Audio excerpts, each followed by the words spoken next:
everyone. Welcome to another DCU Daily. Here we are. We got a big show for you guys today. Leftover stuff from yesterday, but also talking about today's news.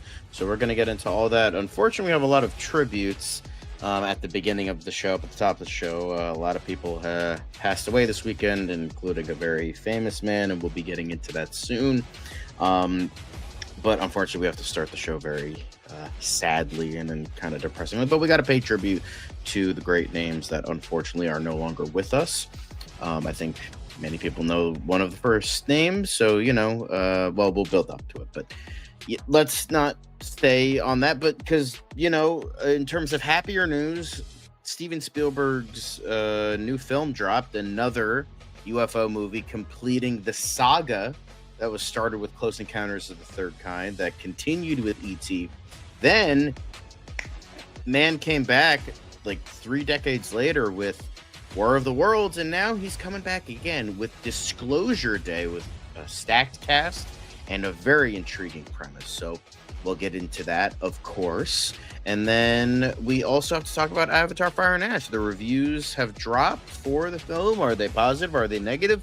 Or are they mixed? We'll get into those, of course, as always, and then a bit of MCU Weekly. And then we have our quick hits. And then finally, the main event, DCU Daily, we have our DC quick hits. We have a little bit of What Did Gunn Say? And then possibly the reveal of Scarlett Johansson's role in the Batman Part 2. Possibly. Obviously, we'll see that. And then, of course, we have a little bit of Lanterns news, so that's very exciting. But before we tell you the whole show in the first couple of minutes, let's get into the show proper and get this thing really properly started. So into the intro. Hit it. It doesn't seem to matter what I do. I'm always the number 2. All right, Mr. I need to paint my abs on to get nominated. You don't see Robert Downey doing that. You're kidding. You're kidding. I can't open the envelope without the... Warner Brothers is heading back into the Matrix with a new movie in the works. Wonder what other surprises are in store. I want to be Bruce Wayne. I like that. And you're gonna love me. There's the shot right there. That. Okay, we don't need to see right there. You look ridiculous. Well, not no more, he don't. What, dude? I can barely understand you. Your accent's insane. What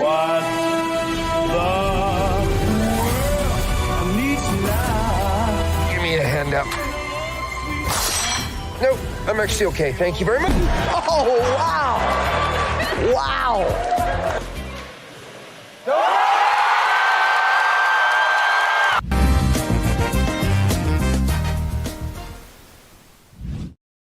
Yellow, welcome back. I am here. I am John. Am I?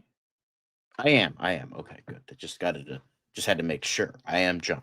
Nice to see all of you. But here we are. We are here to talk about all sorts of not great things, but we'll get into those soon. Of course, we have to address our lovely audience. Caleb, Monique, Tony, all in the chat right now, in addition to Hunter Iggy. So hello, everyone. And Dan's also riding right into it. Maybe I'm an alien.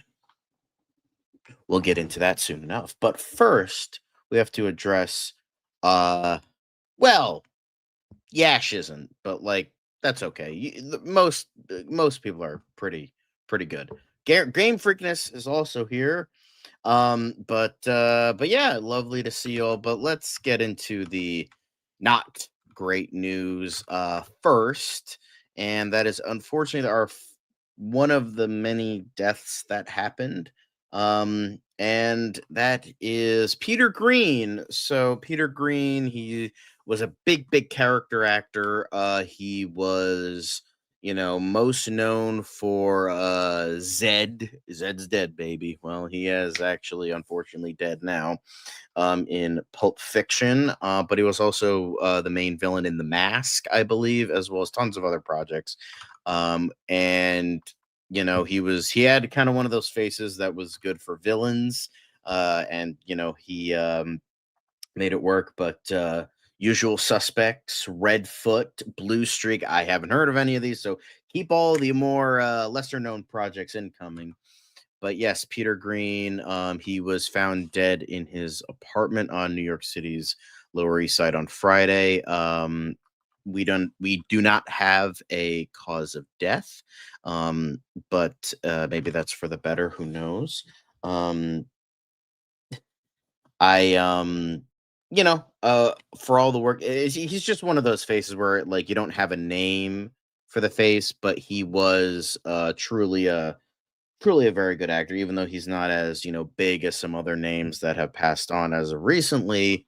It's still very sad to see, and still very sad to see, and because 60, it wasn't exactly young, but it wasn't exactly like old, so he kind of was in the middle of his life, and he was found. It was maybe it was something not great, but obviously we won't get into that. We don't want to throw like misinformation around. We have no cause of death, but let's hope wherever he is resting easy and in a good place. So yeah, very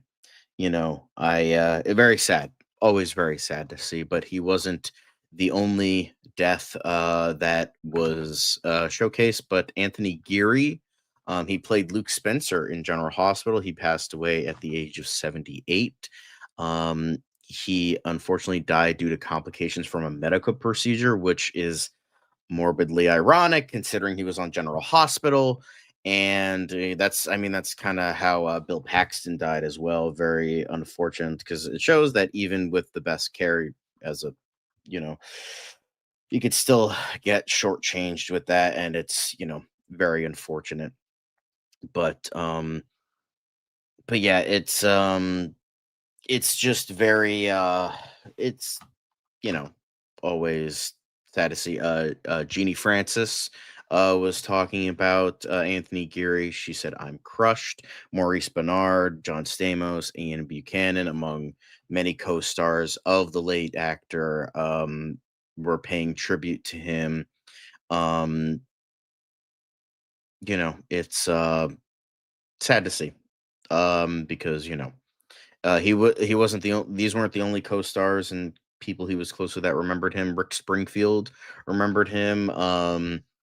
You know, when my star started to rise, he never gave me any trouble. The rocker and actor Heartthrob offers a fond tribute to his former co-star who, passed away a couple days ago. But rest easy, Anthony Geary. He did, live a much longer life than 60, 78. That's a pretty older age, but it's also still sad to see because it was preventable. It's due to a medical procedure, and just yeah, it's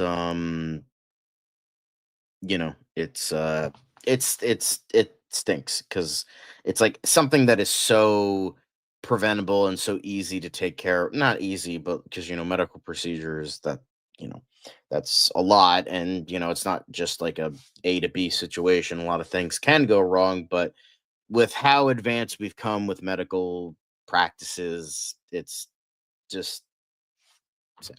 I have seen The Usual Suspects. Actually, I just don't remember him from the movie because it's been like 15 fucking years since I've seen the damn movie. So, and I prefer not to rewatch it because it was directed by a pedophile.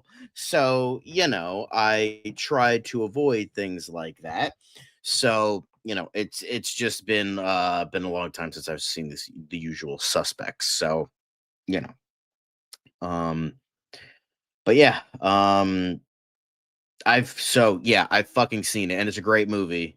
Unfortunately, the director is a piece of shit, but still a great movie. But unfortunately, not the last person who has maybe it wasn't that great. Bro, I've seen over 2,000 movies. Even some of the best movies I've seen, I don't remember every Joe Schmo fucking actor in them, all right?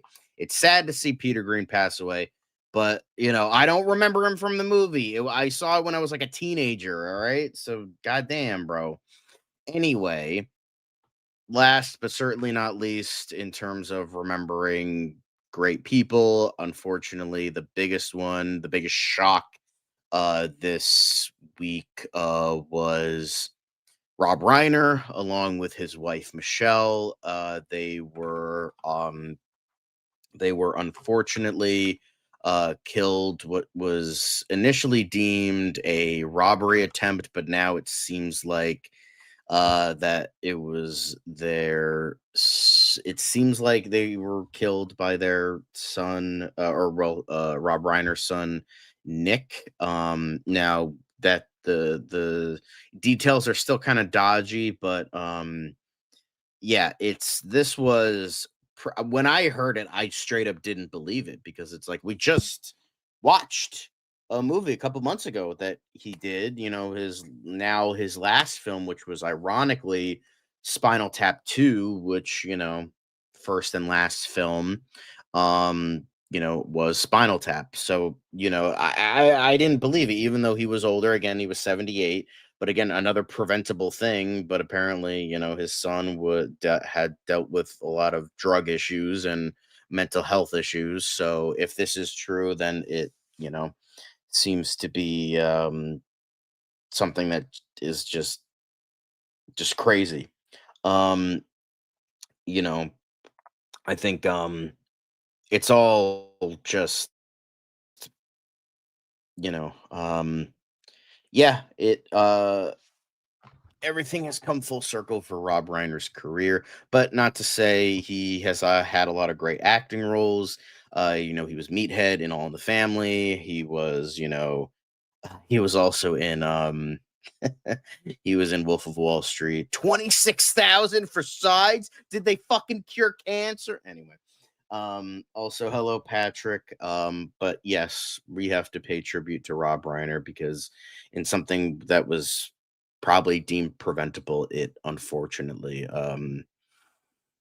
you know very, very sad and very, preventable. But a lot of people paid tribute. Dad said he was one of the greatest directors of our time. He was a friend. He was simply a beautiful person. Rob Reiner and his wife Michelle were two of the most kind and caring souls you could ever imagine. He cared so much for those who had no voices. This loss is devastating. I cannot express how much this hurts. Love you, Rob and Michelle. Thank you for all you gave us. Then James Gunn also gave a very simple tribute, just a little emoji of a broken heart, and the one of the final scenes of When Harry Met Sally.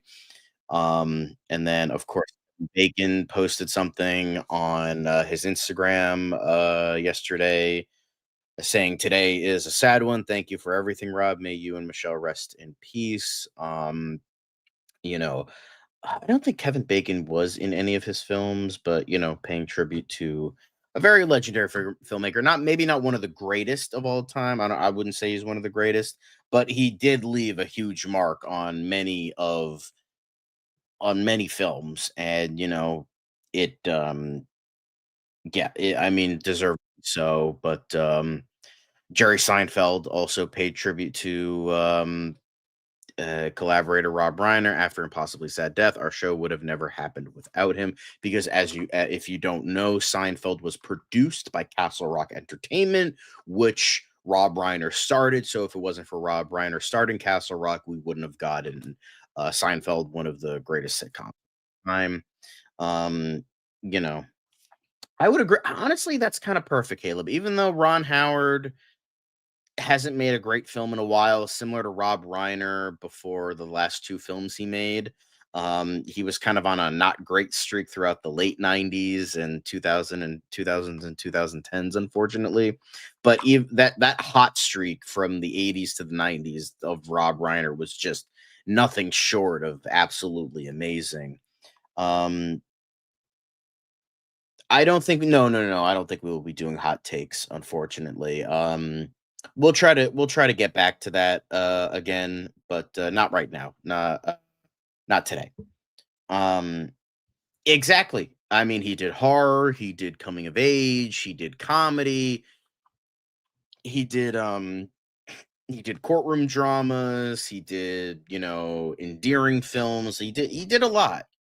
He did a lot. And then of course, you know, just one final I think James Woods, who was in Ghosts of Mississippi, directed by Rob Reiner, he even mentioned I didn't agree with him on everything, but he was still a wonderful friend and a great voice for the voiceless. So, you know, um, I think probably 1984 to 1992. Unfortunately, it was interrupted by North, which was apparently not very good. But then he came back with American President, so you know he did do some great things with that. So yes, and I did want to mention this now that it is on the topic of his death. We're going to be doing a last minute change to the tier list this week.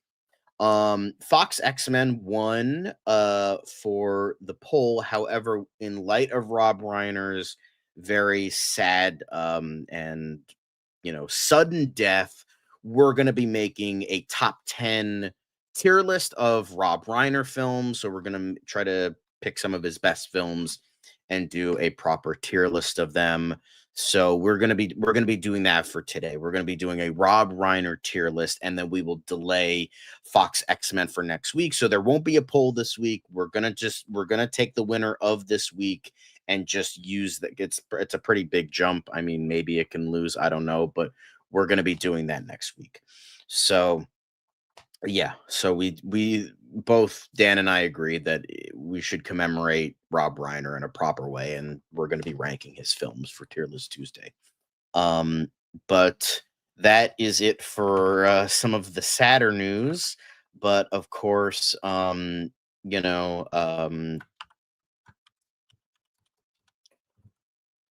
But of course, we must get into a little bit of happier news.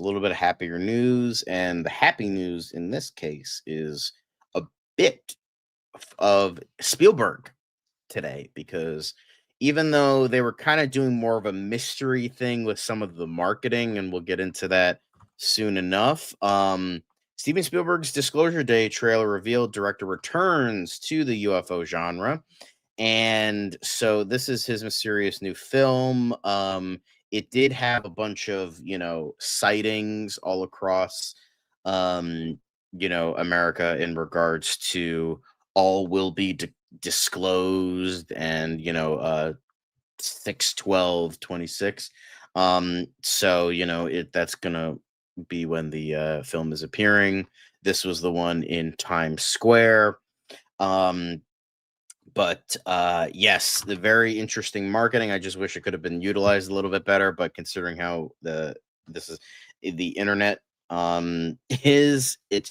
so this is a very intriguing film. We know it's an alien invader movie. We know it's like a UFO kind of film. The only thing we don't know is like what exactly the plot's going to be, how Emily Blunt feeds into the whole alien idea of this. But Josh O'Connor, Emily Blunt, Coleman Domingo, and Colin Firth will be in the film.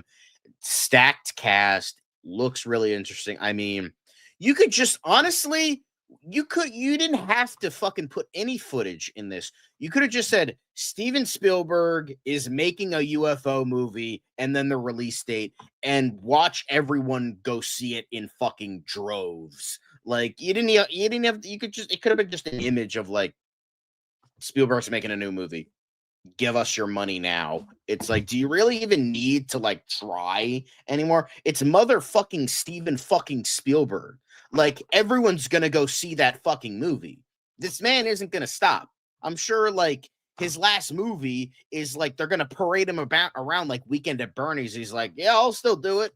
This man could be on oxygen and in a wheelchair, and he will still direct fucking Kino Cinema. He doesn't need to try. Just boom, there you go. Because I'm excited. I love the cast. Spielberg, legend already. So, my debit card is not working. What the fuck are you talking about? No, I just said. He said I'm not gonna stop. He already said I'm never gonna stop. He's never gonna stop making movies. Like he'll be like 120, like decrepit and like drooling and be like, "Yep, I'm making another one." You know, I mean, fucking David Lynch before he passed away was like, he was on oxygen. He was like, "Yeah, I'm gonna still make another fucking movie because these guys are relentless." I mean, Clint Eastwood said Juror Number 2 was going to be his last movie, and then he's like, screw it, I'll make another one. These guys are going to keep going until they die, unless you're Quentin Tarantino, but he's a loser anyway, so fuck him. You know, we're going to be talking about that later, Felly 1085. We're going to be talking about that when we hit DCU Daily, so don't worry, we're going exactly. I wouldn't say he's the greatest, but he's top 5, I would say. I mean, I'm pretty sure, you know, Dan would come in and be like, "What about fucking Nolan?" So, you know, but obviously everyone's going to be seeing this. It's going to be fucking Kino cinema. It's going to be fantastic. So, you know, I'm excited. Everyone's excited. Who isn't excited? Idiots that, you know, I bet like Quentin Tarantino's would be like, "You know what, Steven Spielberg actually fucking sucks because there's no feet shots in his movies. Like, come on." So, you know, Indiana Jones will be putting Steven Spielberg in a museum. And Clint Eastwood looks like an actual zombie now. Like, you know, honestly, Kino based perfect. It's a fucking great. It's not my personal favorite. My personal favorite will always be John Carpenter, because, you know, you guys can't see it, but I have my Thing poster over there. But yeah, just one of the best, one of the greatest of all time. Rarely has ever done a bad movie.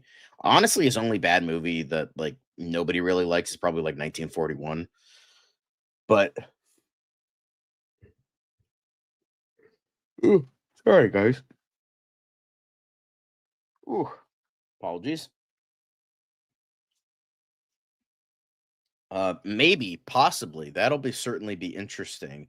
Maybe I'm guessing the vibe I'm getting from the trailer is that like Emily Blunt is like is like an alien sleeper agent. That's why she was like kind of normal throughout most of the trailer.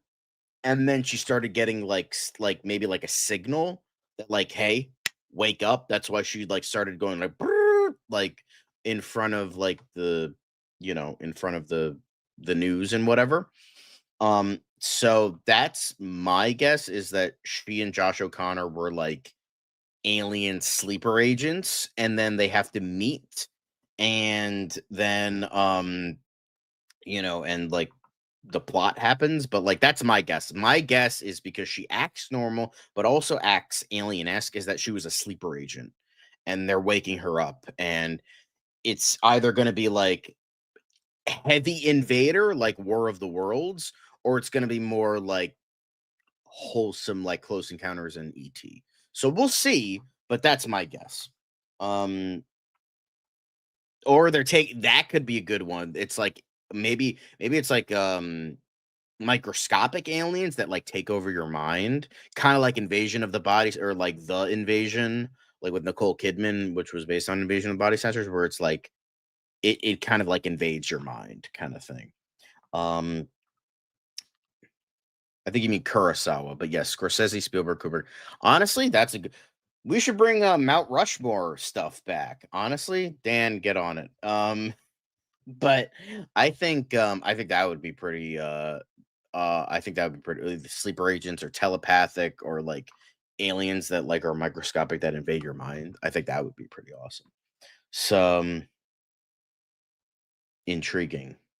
I don't think it'll be what I would imagine is probably a spiritual successor to it, because it's funny how like each of his alien movies were, except for War of the Worlds, was like supposed to be connected. Like Close Encounters was supposed to have a sequel, and then that morphed into ET, and then ET was supposed to have a sequel, and then that never happened. So it's kind of interesting how like, maybe that ET movie morphed into this movie, the ET2 Nocturnal Fears.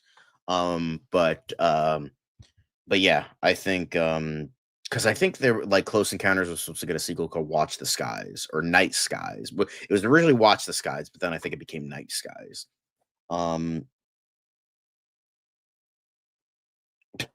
Okay. Interesting. I don't think they're connected, but I think it'll be like spiritual successor where it's like the vibe is kind of similar. So obviously we'll see. If we see Potato Sculpt again, we are back, baby. Honestly, and I saw Close Encounters for I think it was like the 40th. Was it the 40th or the 35th? I saw Close Encounters for an anniversary in the theater. That was pretty. Oh god, that was fucking awesome. That was so good. That was so fucking good. Anyway, but obviously we're still going to be talking about aliens because I already, screwed up the fucking next story because you already saw it already.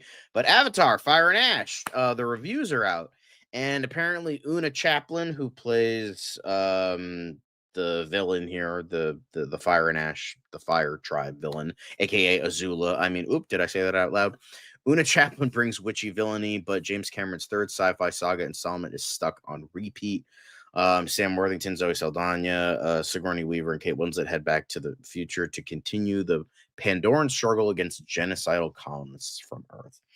So, I mean, of course it is because they're awesome. Yeah, it'll be nice to see John Williams actually make a real score again instead of just like not giving a fuck and just giving us the same shit because he doesn't care for like Star Wars and Indiana Jones. But yeah. So Avatar Fire and Ash, apparently, the movie sucks, but she's good.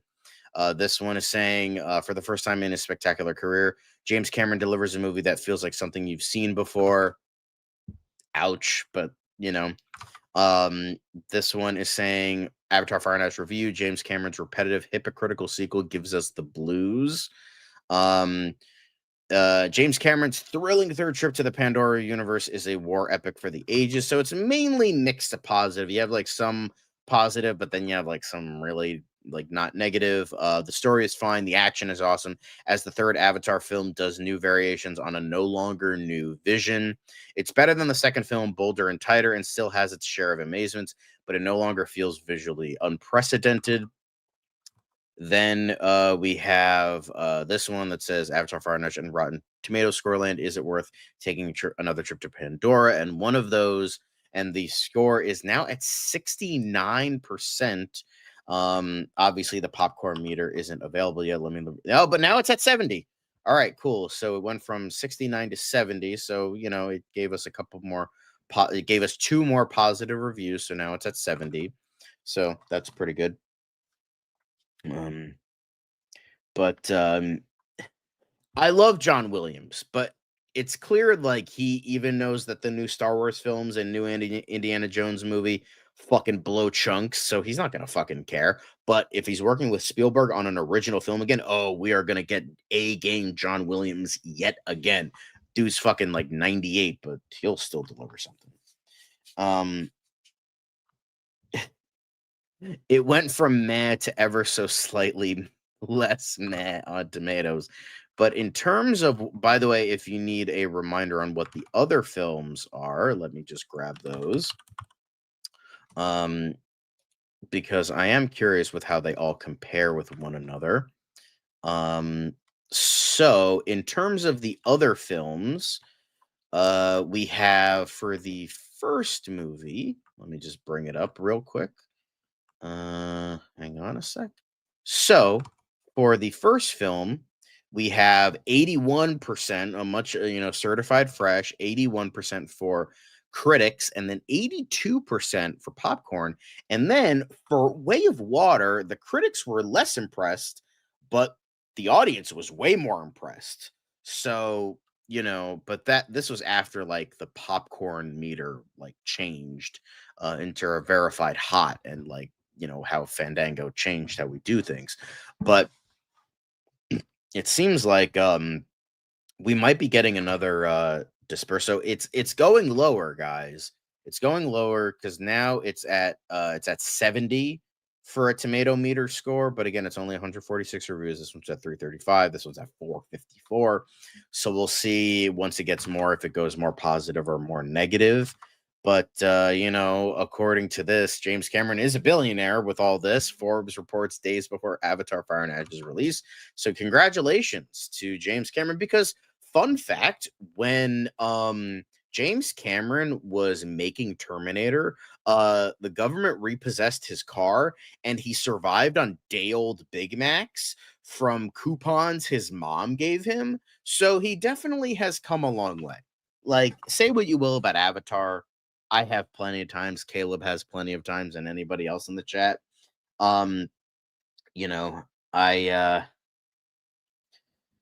These go to 11. Yes, we did our tribute earlier, Elite Easy. So, but James Cameron, he's come a long way since those days. So congrats to him. He did a wonderful job with his career. Just, I wish he didn't do these fucking movies anymore.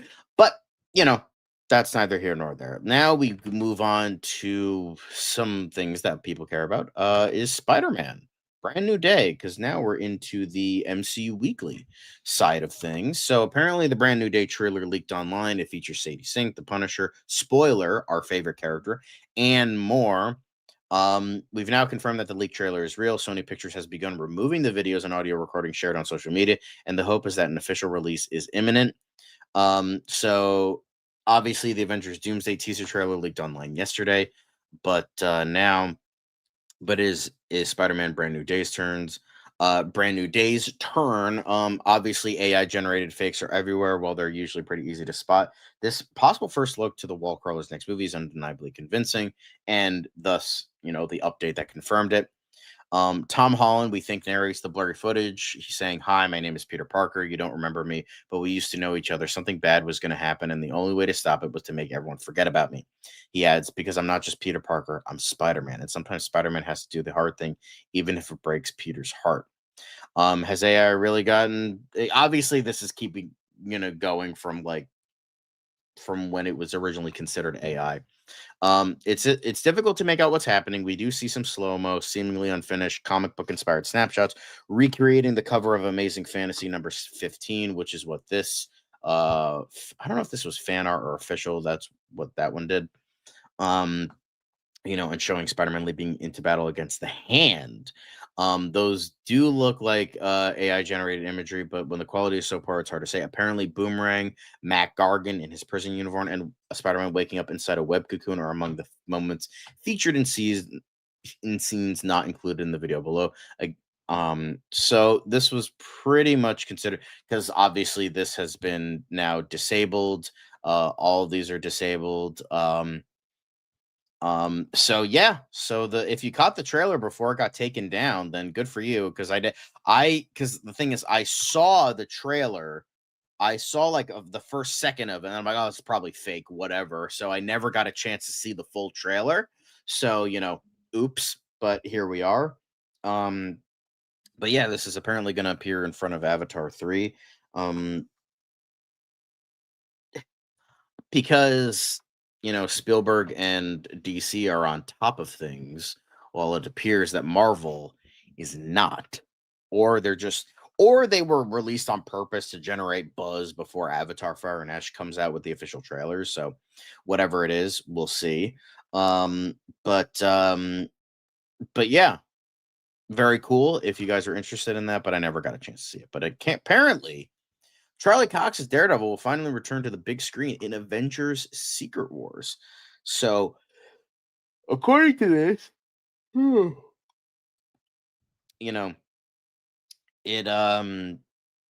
according to this, it says Cox appeared at GalaxyCon. In terms of this, joining the ranks of the new Avengers. That's so funny. That's a really good question. I think Matt Murdock will kind of think about it. He's a lone wolf. He likes to work by himself. He's a reluctant kind of team-up guy. I think a bit like Frank Castle is. I would absolutely be thrilled. I would be chomping at the bit to do that. Another rumor during the rounds today comes from My Time to Shine, who is not the best, who reports that Marvel Studios is once again developing Strange Academy. As a reminder, that was set to revolve around Wong and the MCU's young sorcerers like Zelma Stanton and America Chavez. So, that's apparently going to come out. But apparently, according to these rumors, he is going to be in Secret Wars. So Daniel Richtman is the one dropping this. So, you know, apparently Daredevil might appear in Secret Wars. I don't think there's a rights issue with that because I know Vincent D'Onofrio said there was a rights issue with Kingpin. So it looks like there's not a rights issue with Secret Wars or rights issue with Daredevil. So that's interesting because Ben Affleck said he wouldn't be returning because he turned down Deadpool and Wolverine. So there is that as well. I know Thomas Jane also turned that down. So, okay, good to know. But yeah, I don't totally believe this because I just like if they didn't bring in the Defenders for Endgame, I can't imagine bringing them in for this. Because that just seems that just doesn't seem likely for me. But obviously, things change. I could be wrong. Shit happens. Whatever it is, it's okay.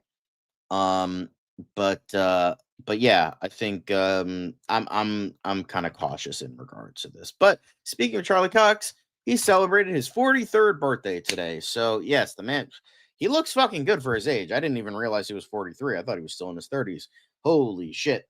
Anyway, but why would Daredevil even be exactly like why the fuck would he be in Secret Wars of all things? Like he's off doing his own thing on TV. He's gonna stick with that. So, exactly. Perfectly said. But still, we wish him a happy birthday. Well, belated happy birthday because he turned 43 yesterday because it is from one day ago. But yeah, that's about it for the MCU Weekly side of things. We are now going to get into something a little bit more quick. And that is, sorry about that. Okay. So let's get into it. Obviously, in regards to today's tribute, 11 Rob Reiner movies and shows you can stream right now. Princess Bride, All in the Family. You can watch those. Watch them on like Disney Plus and Netflix, and it's when Harry Met Sally has been on TV a lot. You have This Is Spinal Tap, Few Good Men, Being Charlie, and So It Goes, Wolf of Wall Street, which he was in as an actor, New Girl, Sleepless in Seattle, All in the Family. So if you want to go watch those, then they are on streaming somewhere. So yeah, may he rest in peace. But remember, you can always remember his legacy with the films and TV shows he did. So, yes, and including This Is Spinal Tap 2, The End Continues. Spinal Tap 2, The End Continues. So, I think it's going to be on HBO Max. So I assume it's probably going to boost numbers because of his death. But go watch it. It's actually surprisingly really good. Not the greatest thing ever, but I think he ended his career short, but on a rather good note. But next up, CBS adds a second Everybody Loves Raymond reunion special. So the December 22nd show will feature moments that weren't in the first one. So if you were hounding for more Everybody Loves Raymond, then by all means, guys, go and watch it. Because I actually watched the Everybody Loves Raymond reunion special. I thought it was pretty good. I wasn't like I didn't watch the show like from beginning to end or like anything like that. I mean, it was before my time. But I did catch reruns and it was a pretty funny show. But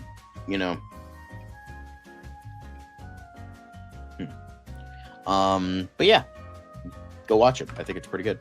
Next up, we have the Magnificent Seven series from Tim Kring. Gets an MGM Plus greenlight. So for the streaming service, literally nobody fucking has except Dan. Magnificent Seven is getting another remake, and maybe it could be good. I liked the Anton Fuqua version with Denzel Washington and Chris Pratt. I thought that was surprisingly pretty good.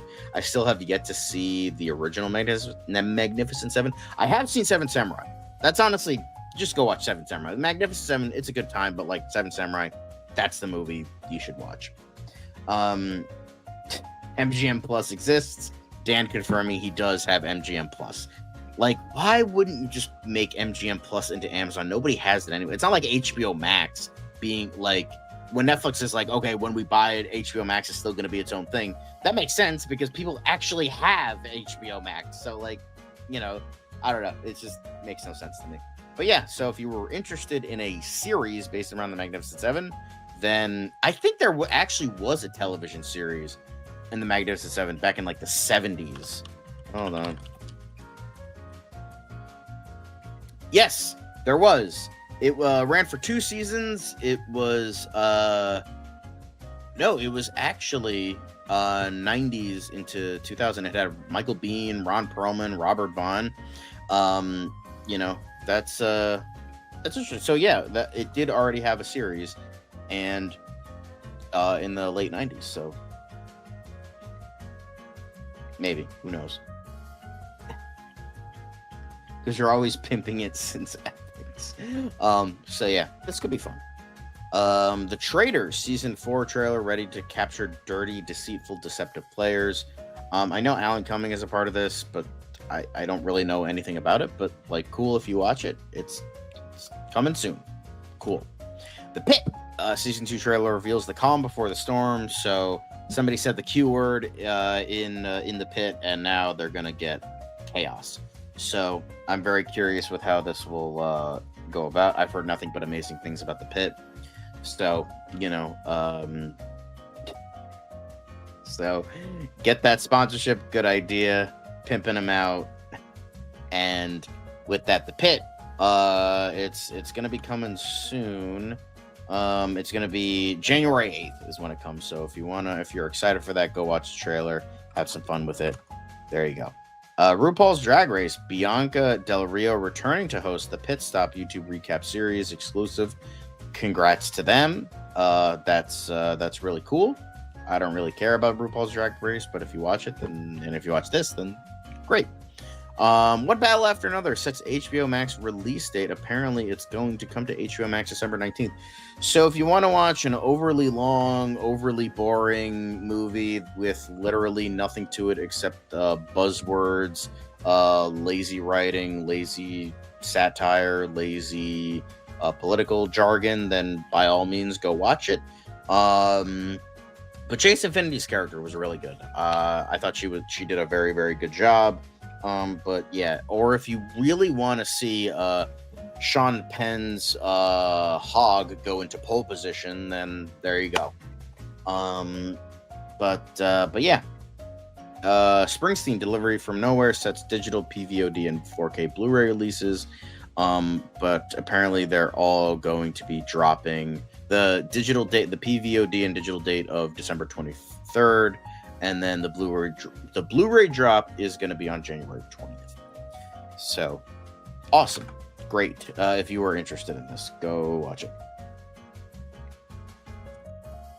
Yes, we know you think it sucks, Caleb. So fuck you. Bruce Springsteen's awesome. Speaking of things that will inevitably suck, Paranormal Activity relaunch lands rising horror filmmaker Ian Twasson, however you fucking pronounce it. But apparently James Wan is coming back to the franchise, and it's going to be produced by Blumhouse. And it's apparently they think, oh hey, it's worthy to resurrect this dead franchise. So, but yeah, still the boss. Damn right. So, if you were excited for this, then they got Ian Twasson, who directed such hit films like Curious, Undertone, The Occurrence on Hollow Road, and a bunch of short films that I've never heard of. Cool. Congrats, I guess. Oh, apparently CC Black said, thank you for the super chat. Apparently the Thor trailer leaked too. His prayer to Odin got to me. So we won't be revealing that on here because we don't want to get demonetized. So honestly, you're right. But yeah, Josh O'Connor swears he doesn't want to star in live action Ratatouille on Saturday Night Live. O'Connor was joined by musical guest Lily Allen. Ew, gross, Lily Allen. While next week's final show of 2025 will be headlined by Ariana Grande and Cher. So, ouch. That's kind of mean, but like, Yeah, he's a good actor though, from what I've seen of him. But yeah, Ciara to perform at inaugural TikTok Awards. There's only going to be one award called the Biggest Piece of Shit Slop Award, and that's it. That's pretty much it, because that's what TikTok makes, is just slop. Anywho, but speaking of slop, big text battle for the living room heats up as Instagram launches Reels app for TV. So if you really wanted to watch Instagram Reels on your TV, here you go. Have fun. Great. And then finally, Mariah Carey's All I Want for Christmas Is You is the longest running #1 in Billboard history. So great. Slop. Speaking of slop. But that is it for quick hits. And with that, we will get rid of that elevator music. And we're just going to say thanks for watching this side of the show. Obviously, we will be getting into the thing that everybody cares about, and that is, in fact, DCU Daily. So we're going to be blessed from the beginning and at the end. And with that, let's get into DCU Daily. It's another project that's been blessed from the beginning. There's the shot right there. That. Okay, we don't need to see. Right there. Hey, buddy. Eyes up here. Now you want to get nuts? Let's get nuts. Here we go. Victory mine. Ask me how am I doing? I'm telling you, really, I'm doing sublime. I never wait in a stewardess line. I just go do it. I'm moving my time. Really had nothing to do with it. How am I moving? I'm moving like you want to shine. Follow my lead. Don't listen to lies. I had to put me all on the line. That's why I know that victory's mine. I prefer Jared Leto. Hunka hunka!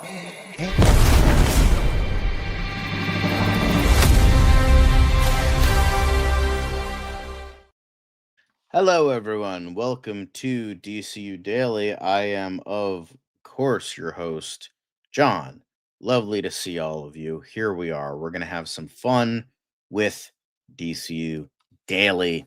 But with that, let's properly get started. Of course, DC Comics revealed this little thing in regards to the DC logo that's been, around for a while.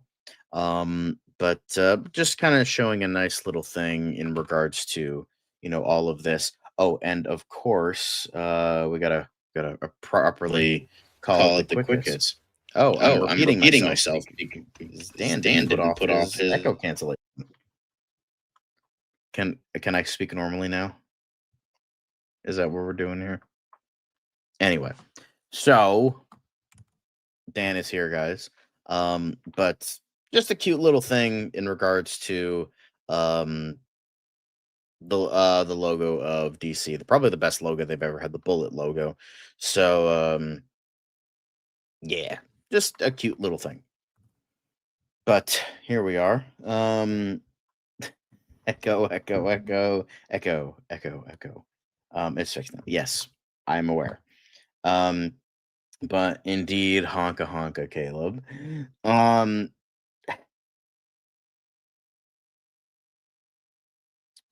We're going to be talking about that on the Also Curious show. Dan, okay. Well, Dan isn't saying anything, so we're just going to put him in the backstage for now.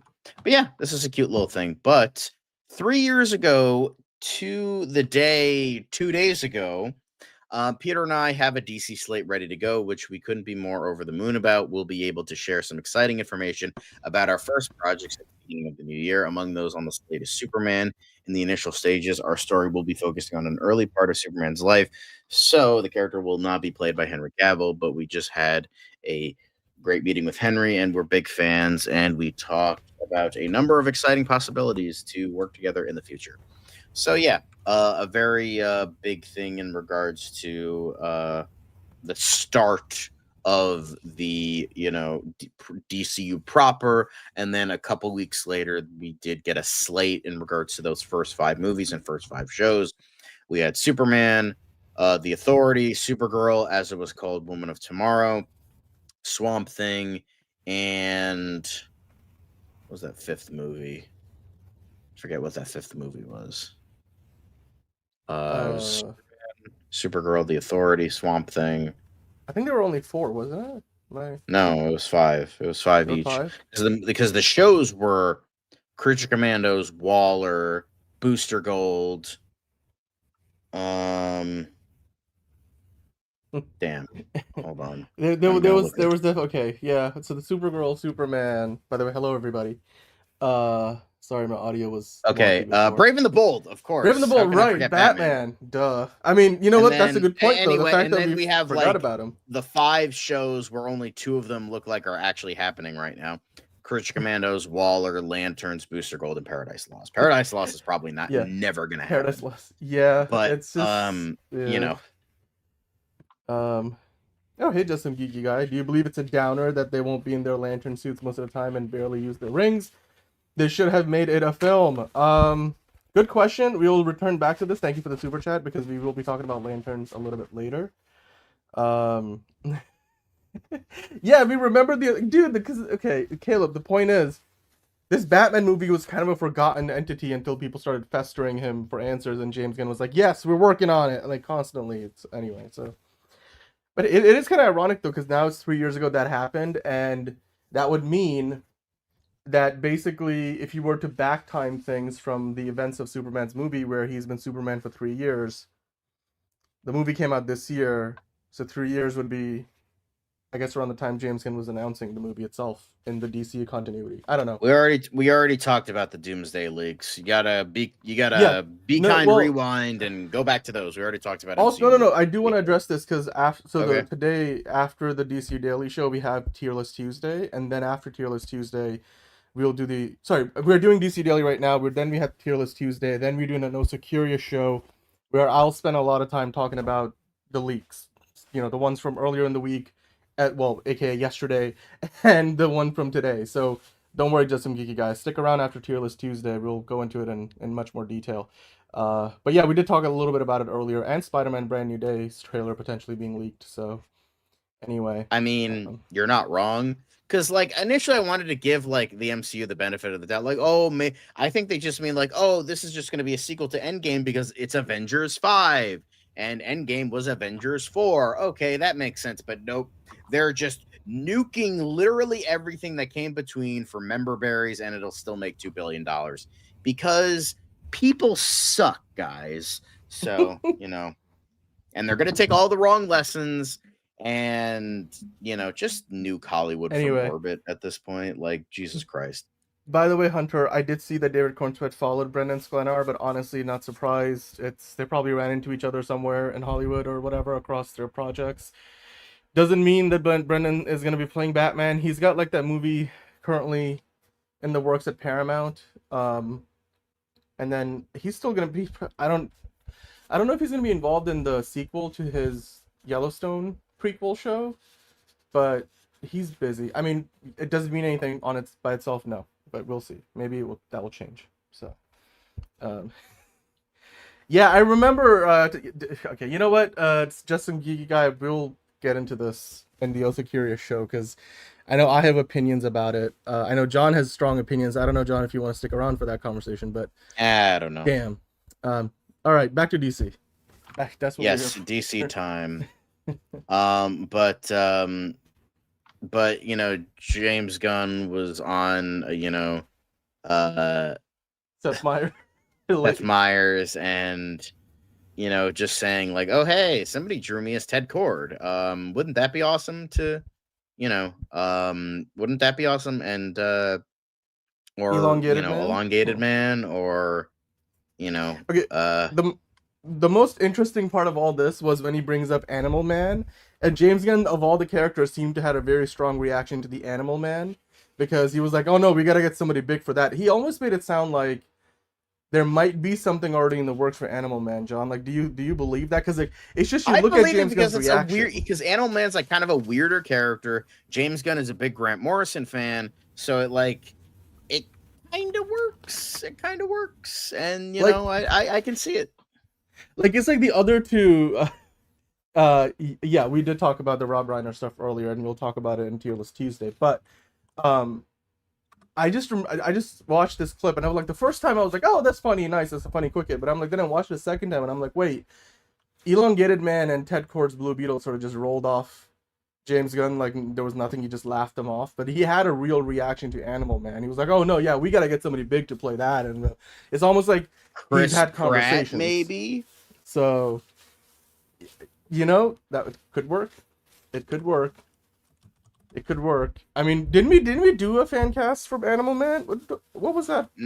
I think I had I think we were doing a reverse fan casting where we had an actor in many roles. I forget. It may be Chris Pratt, maybe someone else. I'm not sure. I don't remember, but yeah, something like that. Yeah, that would be nice. We might even get that before the DCU Batman. Who knows? Anyway, let's keep on keeping on, as James Gunn would ask us to do. But that isn't the only thing from James Gunn. But DC Studios officially abandons canon with new streaming release. Okay, hold on. This is total clickbait stuff. This is absolute fucking bullshit clickbait. 100%. It's just funny. It's funny because I'm like, I think James Gunn specified months ago when they released the first of these shorts, these crypto shorts, which by the way, I was hoping that they were going to be 3D Damn, if I knew CG animation. we would talk about Animal Man, I would have put that in Fancast Friday. Son of a bitch. Anyway, we'll write that down for next time. Yes, for next time. Next time, baby. Next time, baby. Isn't shown again. You know what? That would be one hell of a callback if they did bring him in. Can you imagine a variant of I don't think he will because apparently Terrence Howard beats his wife, but we'll yeah, you're right. I feel like maybe like 5-6 years ago before all that came out, maybe, but not today. But anyway, I remember months ago James Gunn said when the first of these crypto shorts came out that they weren't canon to the DCU. I was disappointed because I thought these were going to be CGI. A lot of people thought that. Apparently not. But yeah, so the director's saying, "Oh, look, they're abandoning, canon." They're not. Like, this was never part of the DCU canon. It's just meant to be these fun little shorts. And clearly they're even lower budget than the Groot shorts were on Disney Plus. But I mean, I don't mind. I mean, they're still like, the animation is good. It's just like, I think when the expectation is you're getting a 3D CGI version of it interacting with the photoreal environment. This is not the same thing, but they're fun. They're fun to watch. So, yeah. I don't know. Did you watch any of these so far? I think there's 2 or 3. I watched the one that was on the Superman, the first one, the very first one. Because the first one got attached to Superman's Blu-ray release, so like it's one of the special features. And then I think the second one came out. Yeah, and so I think this might be... Is this a third one or I can't remember if this is a second That's or what third it one. was. Thanks, 4. Tony. You're a lifesaver. Yeah. All right. Edgar Wright DC movie. You know what? Edgar Wright would be a great Animal Man. That makes even more sense with Caleb's suggestion. Simon Pegg as Animal Man. Perfect. Oh. In sync. Perfect. There we go. Perfect. That will be like the DCU equivalent of casting Paul Rudd for Ant-Man. Except honestly, this time you have Edgar Wright direct the movie. I'm just, See,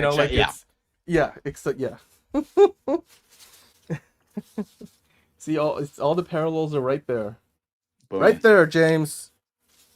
Right we'll zoom into this. Anyway. Hang on. There's the shot right there. Now I'll zoom into this. Okay, we don't need to see right there bulge, but I'm just like, I don't know. Do we need that? Like, because it's sort of like, what function does it serve other than to highlight the fact that Superman's got some padding there potentially to make this? I mean, movie a little... I hate to break it to you, but every man on planet Earth has a dick and balls. Like, I don't know how you're supposed to hide that. Like, obviously, like in camera, they're gonna probably do some like cropping out. They're gonna like smooth it down a little bit so we don't see David Corn Sweat's schwanz in our fucking faces all the time. But I'm sorry, it's just like, it's like a woman who has really big breasts, and it's like, she's like, I can't put them anywhere. What do you want me to do? So it's like, it makes sense. Like, if it's like he has a big package, like, I don't know what to really say about that. We're playing the whole thing for all the new people that haven't seen the video. So that's for all the new people. I stand by my statement still. Like, I think, like that yeah. Yes, I'm growing it longer and longer. I like to like hold it like my hand, and if I can wrap it like in my hand like this, then it's perfect like for me. But it's also a little wispy at the end. Maybe I'll trim it. I don't know. We'll see. Because there is a lot of split ends at the bottom, so maybe I need to, really shave that off. Yeah.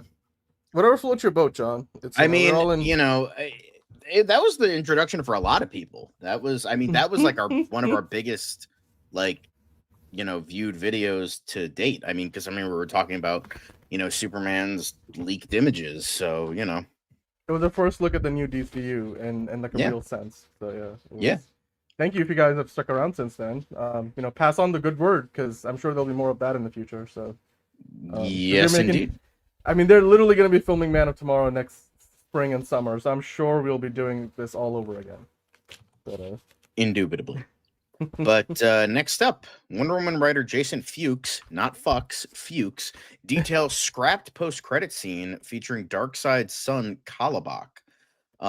So, as we know, from a picture that Zack Snyder actually posted a couple years after Wonder Woman came out, that the original picture that was going to be used was Wonder Woman in the Crimean War rather than Wonder Woman in World War II with Steve Trevor.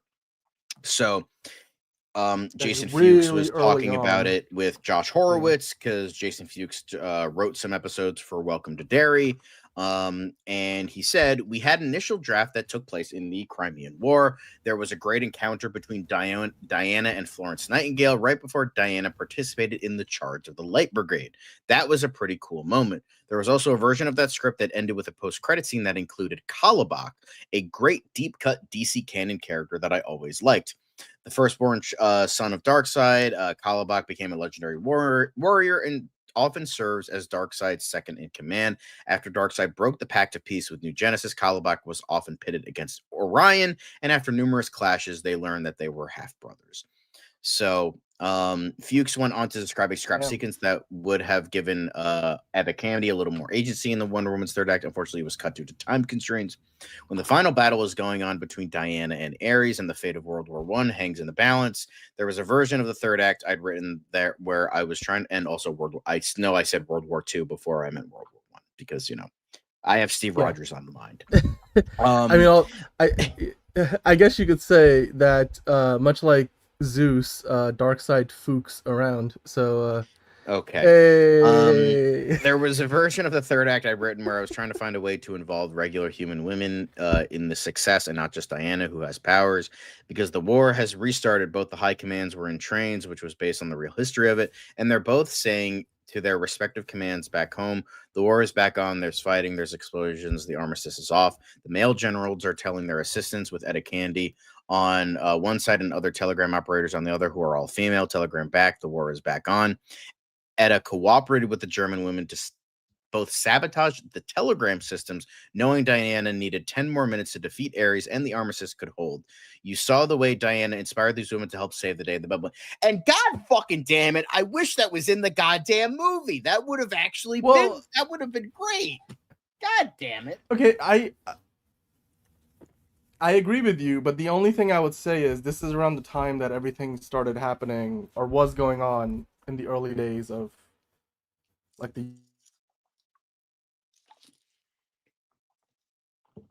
Hello? Yeah, like you kind of ducked out there a little bit. Hello?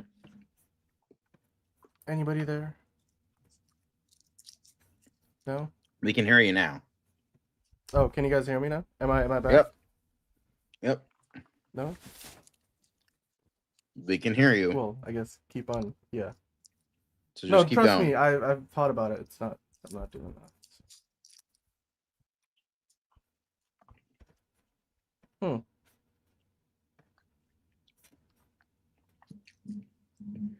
Oh, am I back now? Okay, I'm back. You've been back for like 2 minutes.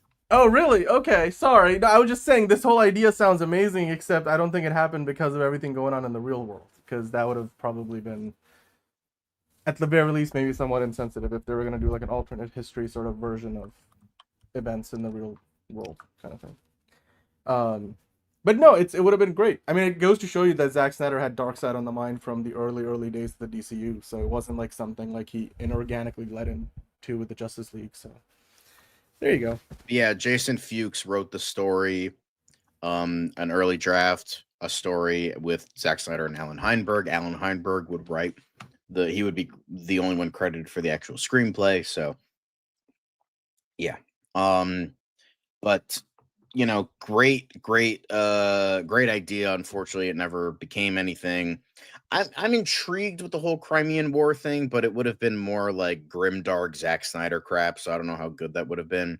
I'm glad, you know, Alan Heinberg managed to do what he wanted to do, even though it did kind of fumble in the third act. It wasn't bad, but it was just, you know, not as good as it could have been. So still an interesting thing to talk about. And I'm glad he shed some light on it, because that would have been a great scene. But then the next thing we have is talking about the like every famous interview sequence between, you know, Superman and Lois Lane, just like pivotal scenes in many canon Superman.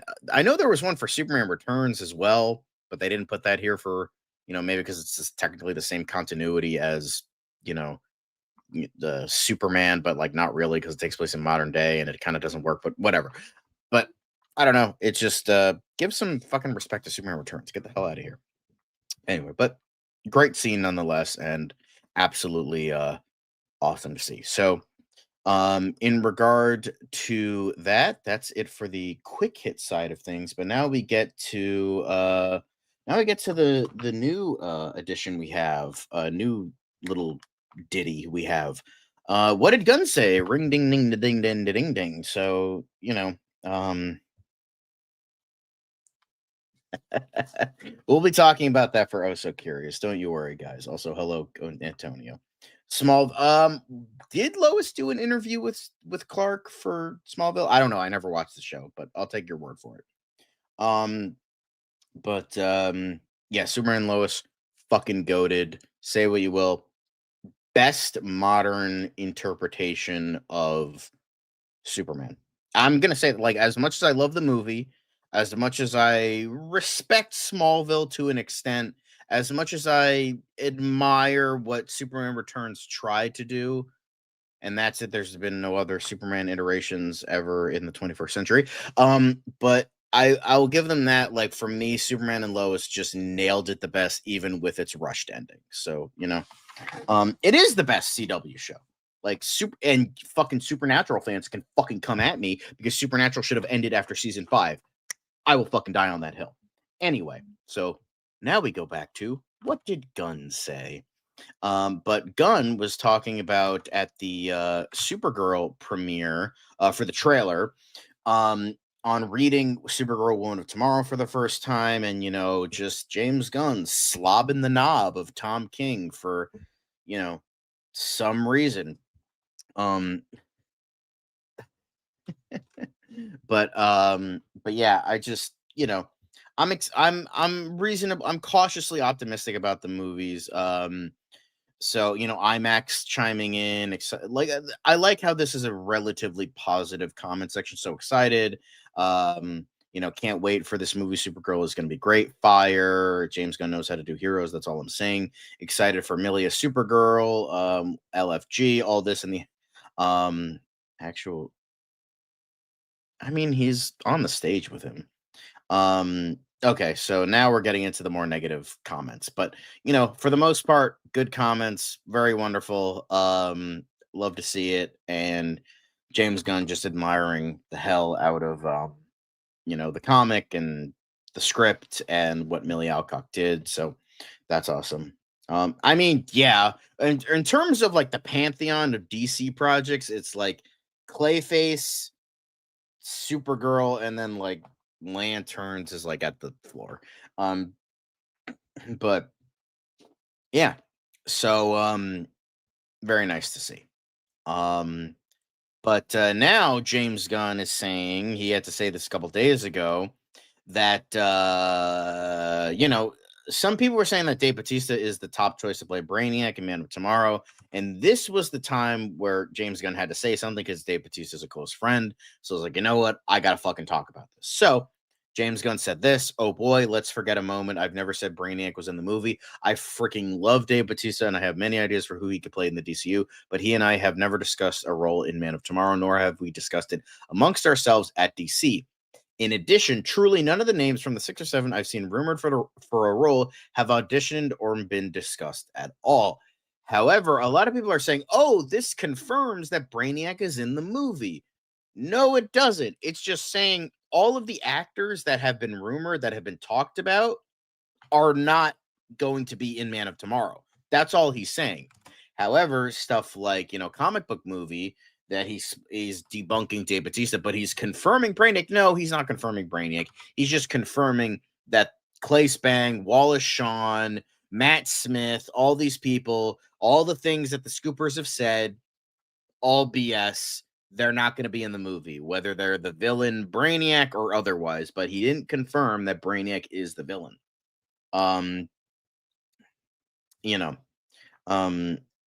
It's a shame. That's why you got to hold out for Clayface, because we have Mike Flanagan writing it. So fuck yeah, baby, let's go. But yeah, so this one is claiming, Clay Spang, Sam Rockwell, Matt Smith were on the short list. Smith was believed to be the front runner. Gunn claimed that none of these names are being eyed to play the villain, while pointing out that he never actually said that Brainiac was going to be in Superman sequels antagonists in the first place. Well, this is true. The Rap seemed fairly confident that Brainiac would be the film's villain when they ran with the story, and Gunn did drop a couple pretty big hints that MOT would feature the debut of the super smart cyborg. At any rate, fans believed he may have confirmed it now, possibly without even realizing. There are numerous reasons. I said why I addressed this in one in post. Dave is a friend. I don't need a bunch of stories out there about why he didn't get the job or whatever when someone else is eventually cast. So I think he's talking about when they're eventually cast as the villain of the fucking movie. I think that's all he means. So, Mongol or Brainiac. I could see both of those guys. Mongol would also be a great addition. Yeah, he just said that, Brainiac is in the movie, I don't think now it's entirely possible that Brainiac is the villain. He just doesn't want to say it because he doesn't want to ruin it. He's trying to get a one up on all this shit. So, I think I just think he's trying to get a proper one up on all this crap, because it's the internet and people say bullshit all the time, and he's trying to get a one up on all the bad rumors. So I think that's all it is. But yeah, this bit, let's go to some nicer things. We have a bit of love for John Cena, who recently finally retired from his time as a wrestler. So James Gunn is just commemorating his friend and this wonderful man. So yeah, just a cute little thing about his retirement. But obviously, this is it for What Did Gunn Say. Now we're going to be getting into some Batman Part 2 related news. So we are, of course, going to be getting into some rumored stuff in regards to Scarlett Johansson, who is confirmed for the movie, because as we all know, Brad Pitt has been debunked. He's not going to be in the movie. Hollywood Reporter has said he's not going to have a role in the movie, but Scarlett Johansson is either in final talks or is about to be cast. So Scarlett Johansson is reportedly set to portray Gilda Gold, the wife of Harvey Dent, aka Two-Face, in Matt Reeves' The Batman sequel. So I could see this happening because a lot of people wanted to see her as, Andrea Beaumont, because, red hair, the vibe could work. But consider, I've also seen reports that this is going to be more of a formal adaptation of The Long Halloween, which is kind of boring because, I feel like every fucking Batman writer is like, oh yeah, inspiration is The Long Halloween. Yeah, so was the last 16 Batman movies they all did fucking Long Halloween. There are other comics to fucking, you know, like talk about. Like, guys, like Long Halloween and The Dark Knight Returns aren't the only Batman stories. There are so many great Batman stories you can use that aren't just those two most popular stories. It's just like, guys, come on. You know, yeah, it's like you're getting Scarlett Johansson for like this big fucking movie, and then you're just gonna use her for the wife of Harvey Dent. Lame. Yeah, I don't think we're gonna get that anytime soon, but we are gonna get a 4-part animated adaptation. So get pumped for that if you are. So, you know, but yeah, this isn't obviously the only Batman Part 2 news. Obviously, we have some other ones, and of course, with the notes of, you know, Harvey Dent is going to appear in the movie since Gilda Gold is rumored that Scarlett Johansson's role. But this is coming from our favorite boy, the Insnider, Jeff Snyder, everybody. So take this with a gigantic fucking grain of salt. Yeah, I mean, the movie literally starts on Halloween, so I do hope that like they're not just using Long Halloween again, especially when he used like 0 Year and Batman Ego as like, you know, as inspiration, which are not popular Batman stories. So, you know, I think release the Snyder source. Oh, so it's horseshit. Glad I know it's false now. So, you know, well, maybe not necessarily because, you know, Insider, but, and to be fair, it could just be Harvey Dent. If, you know, one of the like 2 times that Jeff Snyder has actually been right, it could just be Harvey Dent. Like, they could just be like, you know, doing like, oh, they just have Harvey Dent as like the lawyer character and not, you know, him as Two-Face yet. It makes sense since this is a newer Batman to be used in newer Batman. Exactly. Like, they should have newer stories, which, you know, aren't always the best, but it's like, guys, there are other people who wrote like for Batman and not just Frank Miller and, you know, fucking Tim Sale or whatever, or Jeff Loeb, you know. Maybe, who knows? This is probably bullshit, like Elite Easy is saying, because it's Jeff Snyder. So that's my 2 cents on it. Calendar Girl instead of Calendar Man. Honestly, I could probably see it. But yeah, so this is it for Batman Part 2 talks. It's probably bullshit. Jeff Snyder is notoriously wrong about all the things. So, you know, that's neither here nor there. But yeah, so obviously that isn't the last bit of news. We have to get into Lanterns talk, Caleb's favorite. So we're going to be talking about Lanterns for a little bit, but Peter Safran has let us know as to why Lanterns was delayed in later into 2026. But he had this to say with an exclusive conversation with CBR. It was about when it made sense for it to be released, so HBO Max could get the right lead in, the right promotion, because it's an important show for everybody, and the show is going to be great. It was about the right timing, so it's late summer, but there's a reason for it. So Peter Safran obviously taking a note from James Gunn being properly vague. Yeah, so, you know, I think that makes sense. JS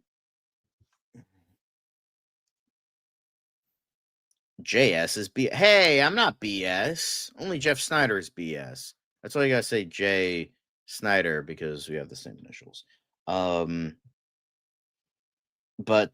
more footage of Hal Jordan driving a car off. Yeah, no, maybe, who knows? But this is what Peter Safran was saying about the show. So this is why, because it was about the right, you know, marketing, promotion, timing for it, and not just because, you know, it's shit and they just have to like keep delaying it until, you know, they have faith in it. But possible trailer description reveals Hal Jordan's fully practical Injustice-inspired costume. So HBO Max recently disappointed fans by teasing the release of a new Lanterns trailer that was a shorter version of a sneak peek they'd already seen. At the time, it seemed likely that the trailer would get an online release, especially as it had already been shown at HBO upfront events. Now, another possible description of the footage has surfaced, shedding additional light but on what to expect from the series, and more specifically, the Green Lantern Corps costume Hal Jordan will wear, described as unreal. Lanterns has a similar tone to Watchmen, not a good sign, with a grounded police drama feel akin to HBO's True Detective and Mayor of Easttown. It appears the show's antagonist will be right extremists. Oh, that's just wonderful. In a somewhat abandoned town. As for whether a supervillain comes into play, the leaker believes the shots of a cemetery would be alluding to the Black Hand, which has been Garrett Dillahunt's role in the show for a good long while now. Much has been said about Hal Jordan and Jon Stewart's costumes in the DCU series and whether they'll be practical or CG. In Superman, Nathan Fillion's Guy Gardner wore a real suit rather than one that's generated by his Green Lantern Corps ring. It seems the same will hold true in Lanterns because the fucking Ryan Reynolds movie had to ruin it for everyone, even though in that movie it made total fucking sense that it was all CGI because he generates it from his fucking ring. But people are stupid, so now we'll never get another proper CGI suit, even though that's the whole fucking point. But anyway, apparently it has a classic green, black, and white color scheme with some gold accents. Described as medieval and strange in a good way, it's very detailed and like an alternate Injustice suit. Also, not the best thing to be inspired by, that incorporates an actual medieval breastplate. Hal allegedly has the suit hanging in his closet alongside several leather jackets. He then wears it sans mask. Not many constructs are shown because obviously, and this leak posits that Hal and John only have one Green Lantern ring between them, as it seems that if Hal doesn't pass the baton to John, he can't become a Green Lantern, which, to be fair, is comic accurate because that's what it was in the early comics, because Jon Stewart was a backup for Hal Jordan if Hal Jordan something ever happens to Hal Jordan, and Hal Jordan's ring would go to him if he like died or was in a coma or something. So that is comic accurate. I'll give them that. So there's a lot to unpack here, and and not all of it is likely to be well received by fans. With the shadow of 2011's Green Lantern looming large, DC Studios and James Gunn look to be taking a vastly different approach with this character, for better or worse. So it seems like the vibe I'm getting from this is that, okay, so you have the Green Lantern movie. It was heavy on space. It was heavy on CGI. It was heavy on all this stuff, and it was bad. But not because of those things. So now they're going way 180 and just doing all these things that should not be attributed to a Green Lantern show. It's going to take place on Earth. It's going to have practical suits. It's going to have this. It's going to have that. And it's like, what are we doing here? This isn't fucking Green Lantern. This is just True Detective with CGI. Like, that's it. That's all the show is. Like, I get it. Like, they want to fucking not do the Green Lantern movie again. But the reason that fucking movie sucked was because of the writing, the editing, and the direction. Not because it took place in space and had a CGI suit. Like, you're taking the wrong lessons from this, and now we're probably never going to get a good Green Lantern adaptation in live action ever, despite two really good actors playing these roles. It's just, I'm just waiting for Guy Gardner to show up in Man of Tomorrow, because that's the only good Green Lantern shit where we seem to be getting, and it's not even in, like, the Lantern adaptation. It's just, I don't know. It's just fucking ridiculous.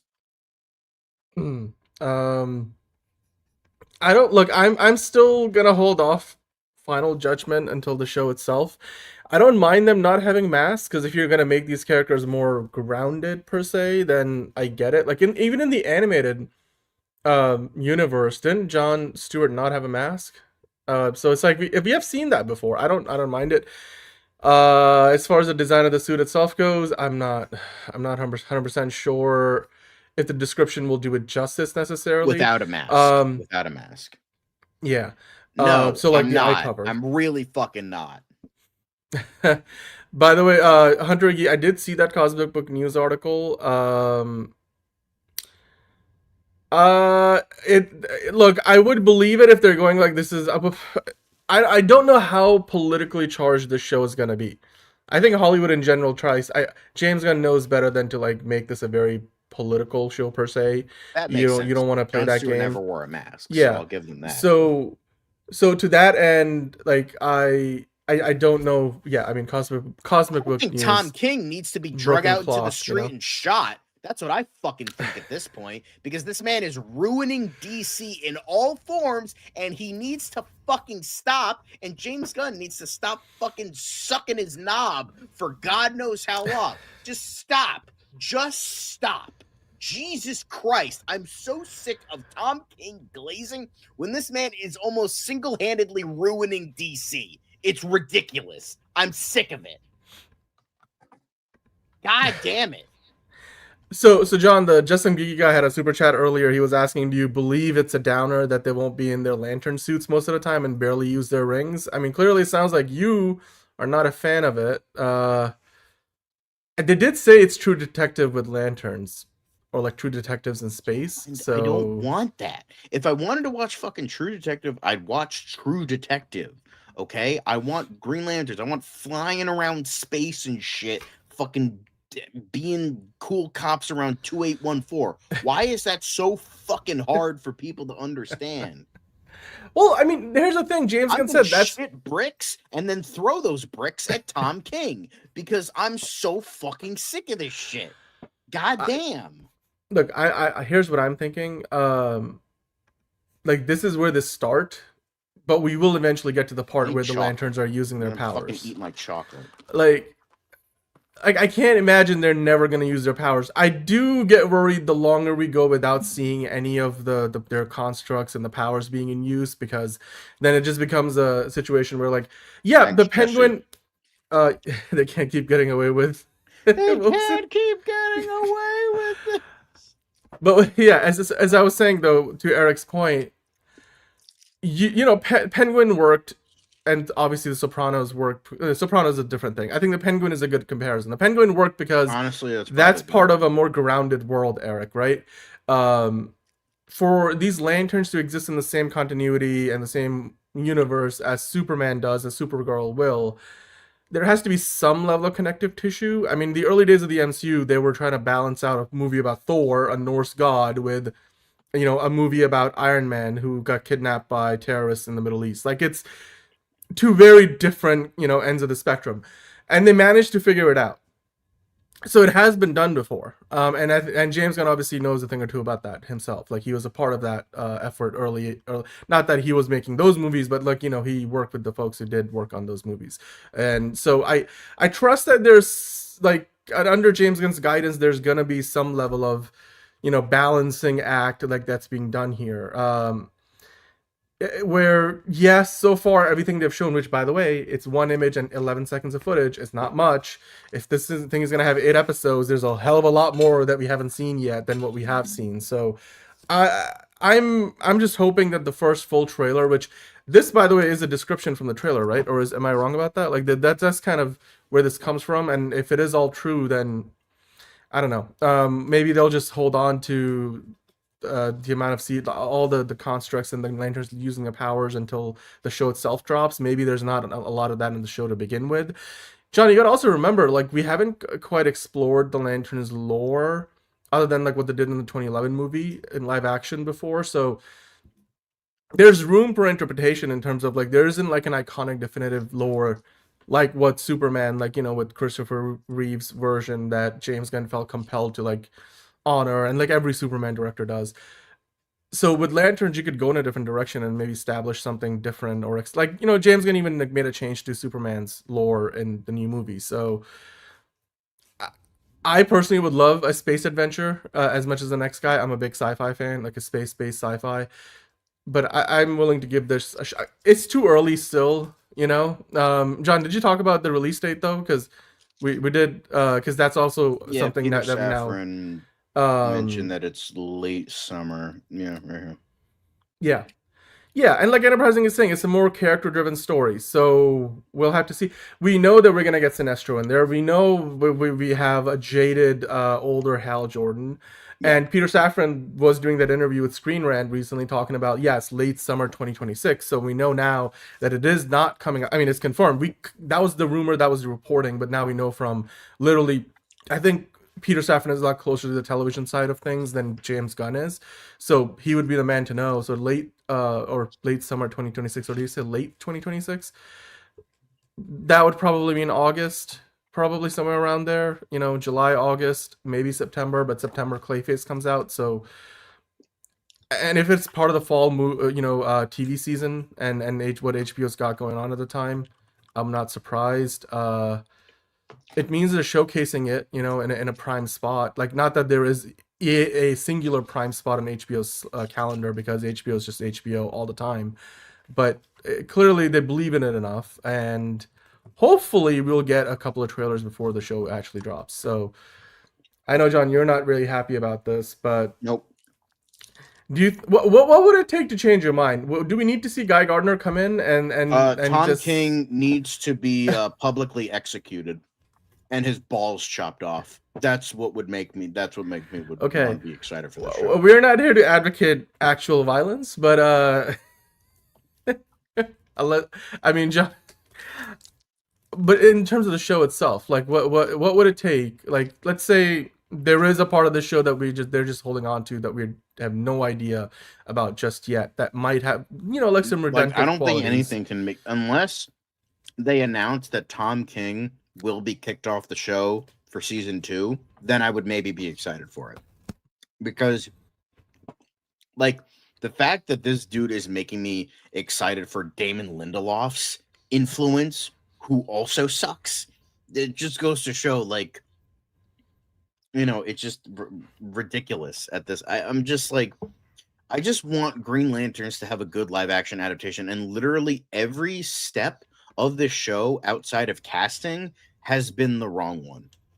Like, oh, we're gonna have tons of swears. Oh, it's gonna be True Detective. Oh, the suits are gonna be practical. Oh, not understanding the fucking characters at all. All this shit, and it's just fucking.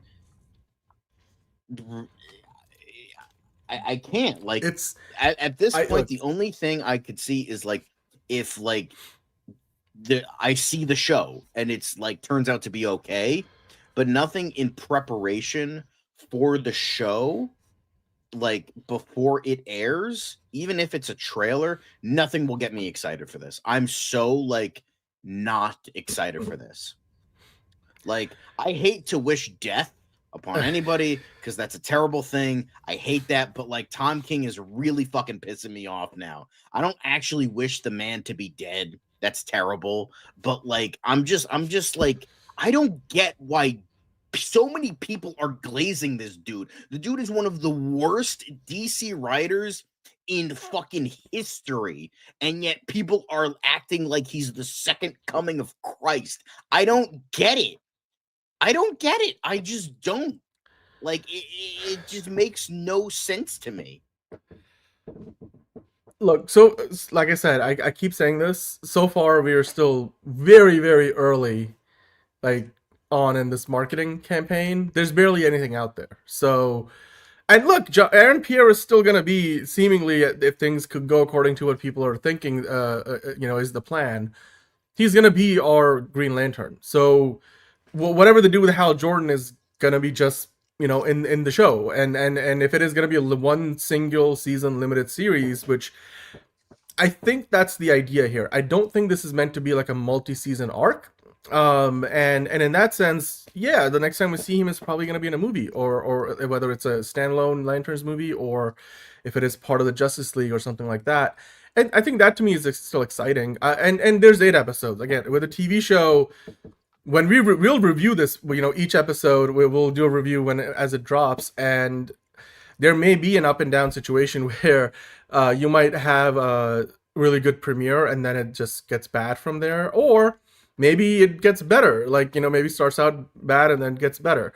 But the practical suits, I think, is a worrying sign for a lot of people, but at the same time, practical, like most of the suits in Superman were practical, John. So like, I don't know if that's Well, it's necessarily a not bad thing. because they're practical. It's just like that goes against the whole idea of like Green Lanterns.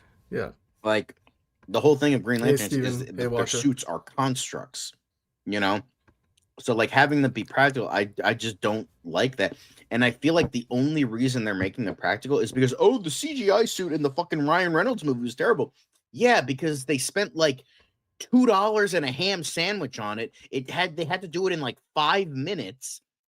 And you know, and it was 2011 CGI, so of course it wasn't going to look that good. So, you know, it's, I don't know. I see what you mean, but They're taking the wrong lessons. They're just taking the wrong lessons from it. I hear you, but like, they could still. Oh, this happened, so we can't do that. It's like, no, you can do it, just better. What I was gonna get at is maybe they can still be practical suits, but they're practical in the sense that, like, they're actually shot in camera practical, and not so much to the story, like the story itself. Of lanterns isn't, so maybe there are still constructs from the ring. Here's the thing though, but they don't look like the one from 2011. They say it's how like he allegedly has the suit alongside several leather jackets. Like it's a practical suit in universe. That's what they're saying, and that's the thing that pisses me off. All right, okay, that's fair, John. But like, and this is just me playing devil's advocate. Where was this apprehension for Guy Gardner's suit that he wore, which is completely practical in Superman? And I get like he's part of the Justice Gang, but like that's still a practical suit. And yeah, but that was like the whole corporate thing. At least there's like a good reason for it, you know? Okay, so you're hoping that, I mean, okay, so I see what you mean. But maybe there's something similar to that here. Maybe, we don't know the story reason, the in-universe reason for why they're going with the suits that they have. Okay, so the Watcher's saying in the comics there are suits that can manifest as a physical suit. Yeah, all right. So I mean, maybe they're going that, because in the comics, like, there's so many routes that they've gone down. Writers have gone down over the years. Like the Lanterns characters have been around for so long. You could, you know, still take it in a direction that maybe isn't the first idea that comes to mind for Lanterns, but it might still be a really good one. So. Yeah, and you gotta also remember there's multiple creatives involved, and I know, John, you're not a fan of most of the writing team for the show, but you also Chris Monday's okay, even though he doesn't understand the characters. So. Yeah, and you still have other episodic directors who will have some level of say on how each episode was shot. You know, even though in television world the producers generally have much more creative say than the directors do, unlike the movies, right. But. And look, ultimately, Peter Safran and James Gunn are signing off on this. And James Gunn might say, look, I wasn't as involved, but he's still the creative lead of the whole, you know, kibosh. So I can't imagine James Gunn didn't look at these episodes. I think he's mentioned he's been watching cuts of Lanterns, right? Or episodes or like he's getting to sign off on this stuff. So ultimately it has James Gunn's signature on it, or will do, and yeah, and maybe if it does suck, then yeah, we can hold them accountable, because that would be maybe their first miss. So far they've hit on everything, so but we'll have to wait and see though, because ultimately even Kevin Feige, you know, doesn't have a perfect record, but that man is still like he is the most successful producer of all time in Hollywood, and James Gunn's record with superhero media is pretty spotless, but it will not remain that way forever now that he's leading an entire cinematic universe. So we'll have to wait and see. So I guess at the end of the day, I'm a little more cautiously optimistic, whereas John, I think you're firmly, you know, off the Lanterns train. But hey, I'm sure that trailer will actually drop, and then we get a real look at all of that description that we just talked about, and maybe we'll change our minds. So. We'll keep our you know, horizons open for that. Hey Hosea, pop in a little bit late. That's not the only thing we have. We still have one more thing before we close the show. It's kind of just reiterating the Black Hand connection. You know, Garrett Dillahunt. Yep. Yeah. But there might be a Katma reference who trained John in the Justice League series, the animated one, because there was no Hal Jordan, because for some reason they're like, we can't have Hal Jordan at all. I don't know why, but maybe they were planning something with him. But yeah, so it's just kind of just saying that Garrett Dillahunt is rumored to play William Hand, but now he's going to be called William Macon because William Hand is kind of a weird name. So, they're just kind of reiterating what was said in the other articles, is that Black Hand might be the villain here. Yeah, which would make sense. Eventually was also became a Black Lantern. So we'll see how this goes, but I'm kind of intrigued with that, although they spelled connection wrong, guys. Come on, amateur hour. But that's an intriguing thing because I think Black Hand is a very interesting villain, and I would want, if they do plan to do Blackest Night like way down the line, it would be cool if they get some good preference. I know Black Hand is like a villain outside of Blackest Night. I get that, he's been a villain for years, but it would be cool if like they get proper, like they battle multiple times and then they introduce the whole Black Lantern ring and that kind of thing. So if this lasts as long as it does, that could be a really cool idea. Yeah. Well, again, like a lot of you guys are saying, though, we still don't even have a first trailer, so I'm willing to wait to judge it for myself. I like the idea of the villain being William Hand. Again, whether it's the leaks that came out about all the episodes a year ago, all the description, we have seen 11 seconds of footage. They've been showing at these press exclusive events the full trailer that we haven't seen publicly yet. I have no idea why not. I think the biggest reason for me would be, if I were to guess, and again, nobody's telling me this, but it would be probably because they want to focus on Supergirl publicly in terms of, what they want to put out there, and have people's attention on. But, the fact that one is a movie and the other is a TV show. By the way, it would be interesting to watch it if you do get a Red Lantern and Supergirl. Blackest Night should be a crossover event, but it could also be a Justice League. And as I was saying, the reason why they probably don't have the Lanterns trailer out publicly yet is because they wanted to give Supergirl some time in the limelight. Because immediately you can imagine like the Lanterns. Because here's the thing: ultimately, the Lanterns IP is more popular than Supergirl. Believe it or not. So I think giving Supergirl some breathing space, I want to guess, and again, this is completely my guess, the Lanterns trailer will probably become publicly available in January. Like, they're going to put it out. I mean, maybe they'll put it out next week or on Christmas time. Unlikely that it plays in front of a movie like Avatar Fire and Ash, but I think this week was Supergirl marketing week, and it's just because like HBO's been doing their preview for 2026, like a lot of Lantern stuff was involved in that, but they don't want to have it sort of grow too far beyond it, which is why they ultimately fumbled that teaser trailer release where Aaron Pierre talked for 10 seconds for an 11-second teaser. So hopefully we'll get an actual the full trailer, which we know exists. Like it exists. People have seen it in the press corps. So hopefully we'll get to see that for real. But we might have to wait another week or two. I mean, in a couple of weeks it will be January. So you guys let us know in the comments down below. When do you think we'll get that full trailer for Lanterns? And then do you think they'll show all the different Lanterns we're gonna see in it? Are we gonna see Sinestro?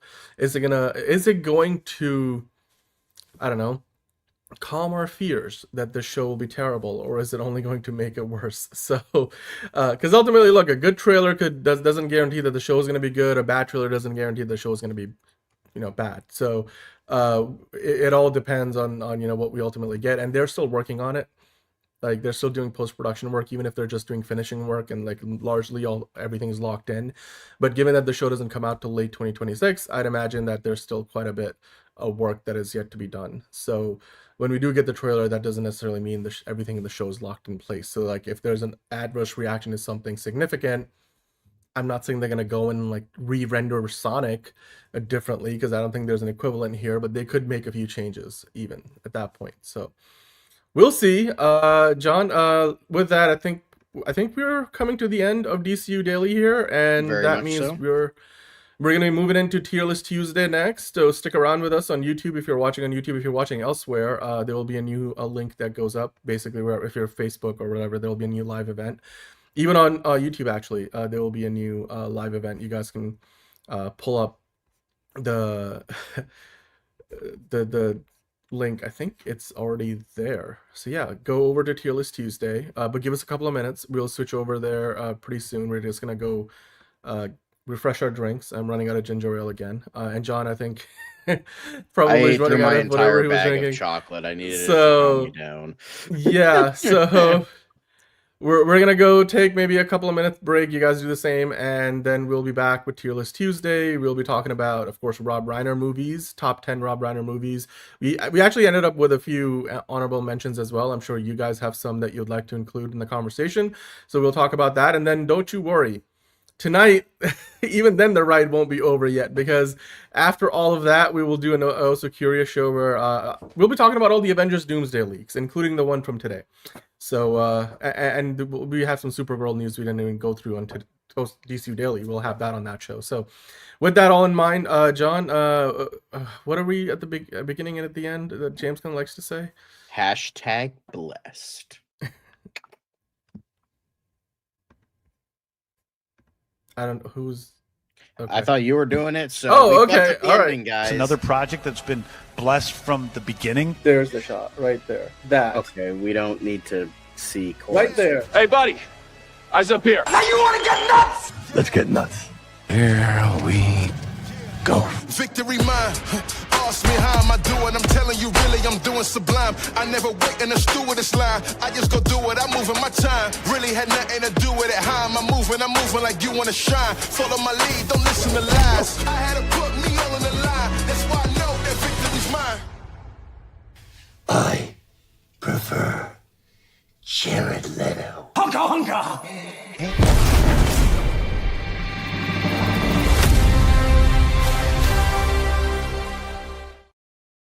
Fuck Jeff Snyder, but also fuck Tom King. Yep. Okay.